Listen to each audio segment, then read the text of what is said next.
Në një kohë kur menaxhimi i kafshëve endacake mbetet një sfidë për shumë bashki në vend, Tropoja po tenton të japë një shembull konkret bashkëpunimi institucional dhe qasje humane.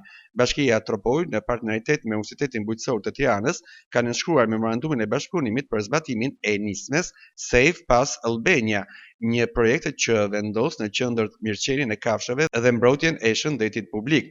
Fushata do të zhvillohet nga 13 deri me 20 qershor dhe do të përfshijë trajtimin e 150 deri në 300 kafshëve endacak në territorin e kësaj bashkie.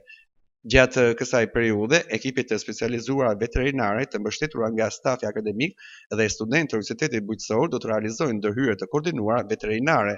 Për bashkinë Tropoj, kjo nismë përfaqëson më shumë se një ndërhyrje të përkohshme.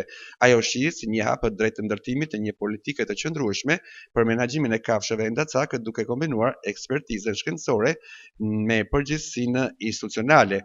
Bashkëpunimi me Universitetin Bujqësor të Tiranës garanton standarde profesionale dhe monitorim të procesit, ndërsa njëkohësisht ofron një terren praktik për studentët e mjekësisë veterinare. Safe Pass Albania në Tropoj synon të krijojë një model që mund të aplikohet edhe në bashki të tjera, duke treguar se përmes planifikimit, ekspertizës dhe bashkëpunimit institucional është e mundur të arritë një balans mes mbrojtjes së kafshëve dhe sigurisë së komunitetit.